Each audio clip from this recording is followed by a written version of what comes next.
people? Are we opening or expanding their horizons? Are we giving them something new to learn or develop?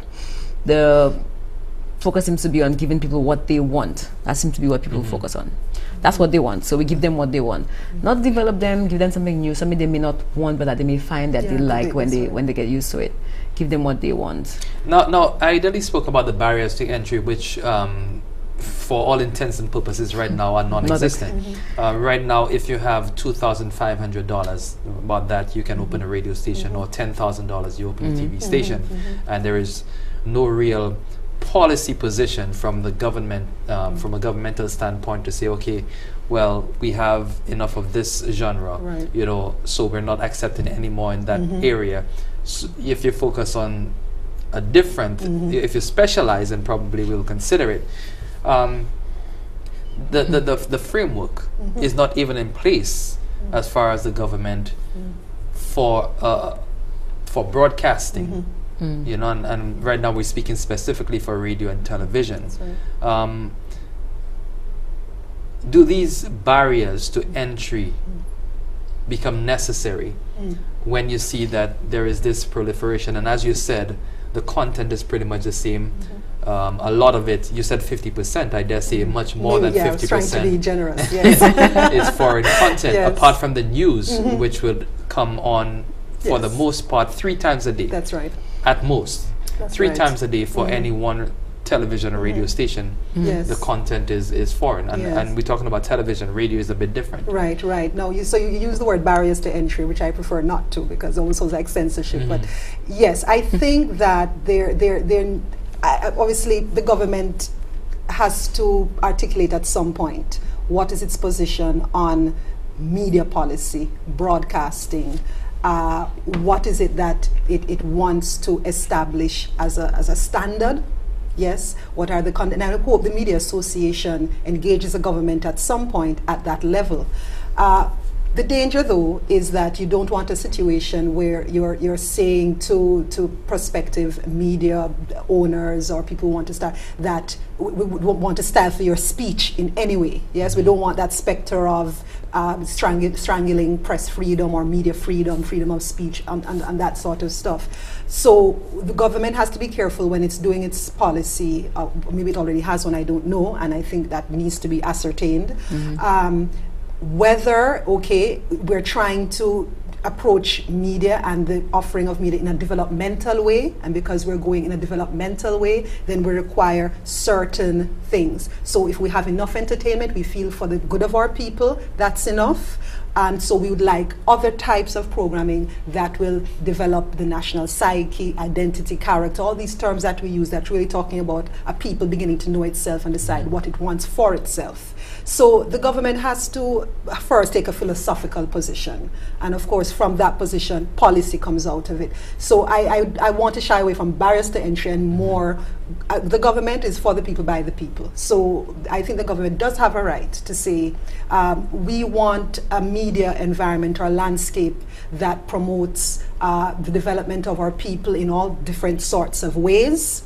And if we think that there's an overrepresentation of a certain type of programming, we have the right to say that's enough. We would like to see more of other things that advance our people, whether it's intellectually, philosophically, whichever word you'd like to use, but one that deals with pro bono publica, for the good of the public.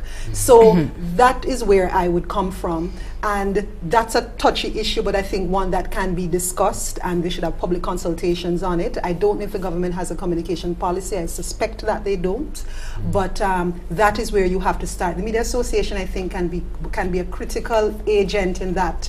What does the association think? I think these are the questions. I'd like the fact that you guys started with training. That's absolutely, that's what you need. But also begin to think of, as an association, what do you want to see in terms of a policy environment and what the policy stands for? That would be my take on it. Now, I don't necessarily, censorship in terms of freedom of speech, freedom of expression and opinions, I would be against that totally. But in terms of censorship, as far as determining, who, not who, but a limit for the market. Right. For example, in the U.S., you have the FCC. We have no such body. I would not want that power to be in the hands of politicians. No, of course you know, not. I'd rather, although politicians stick their fingers everywhere, they have some sticky fingers and they push them everywhere and they meddle in what they should not be meddling in, as far as I'm concerned.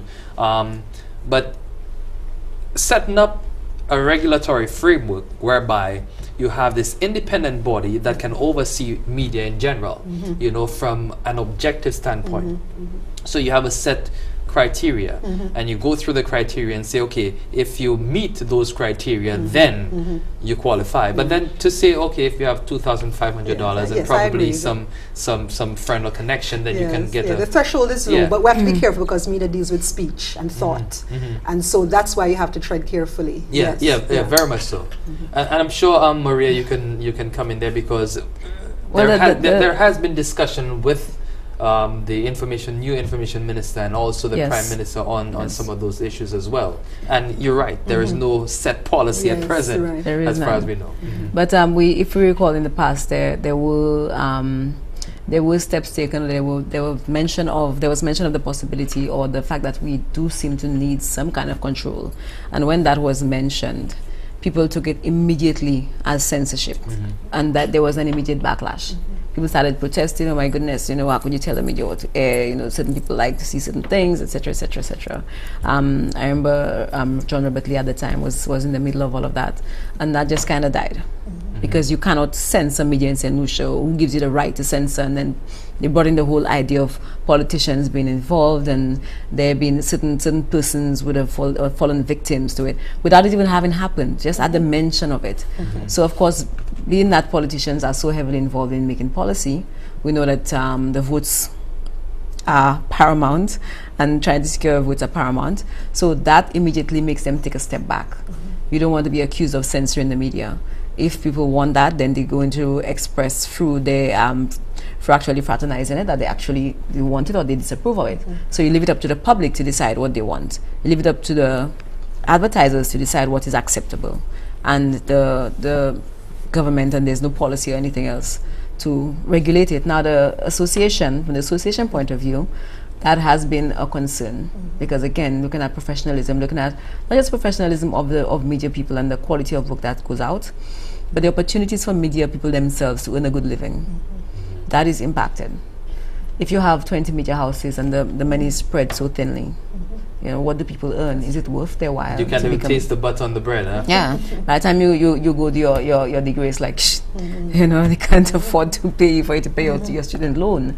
So, you know, these are the things that kind of come into play. So from that point of view, we are concerned about it. We are concerned about how much the media people themselves are making, as well as the quality of work that goes out there. But again, we do not, we have not put ourselves as gatekeepers. Simply put ourselves as a conduit to facilitate development, facilitate education, facilitate awareness of media people themselves, hoping that through doing that, the media managers will be impacted and the media landscape in St. Lucia will be impacted as well. So we hope that will be the change that we create by working with the people who are already in media, those who hope to be in media, showing them the necessity of being professional, showing them how little it will cost to just improve your work on your own if you can't afford to go study, etc. And hopefully by changing them, you change the landscape itself. Now, I want to tie freedom of information into that because we talked about censorship, but freedom of information, as far as I'm concerned, is a major censor, you know, the lack of information rather, you know, because whereas we might be considered free to report on anything, if the information is not available, if the sources of the information are guarding them so closely that you cannot get access to them, then pretty much you are censored. So I want to touch on that when we come back. We'll take our first break on Newsmaker Live. We're speaking here with Irideli Hippolyte. She just contributed her master's thesis to the UWI Open Campus on the Mon, and Maria Fontenelle, Communication Officer of the Media Association of St. Lucia. And just to let you know, the Media Association will be having its official launch this weekend. That is Saturday, December 1st, Bay Gardens Beach Resort and Spa from 7 o'clock. So, you know, look, something very great to look forward to. Maria is also the head of that planning committee, so I'm looking forward to seeing what she has. So stay with us. We'll discuss that and much more when we come back on Newsmaker Live.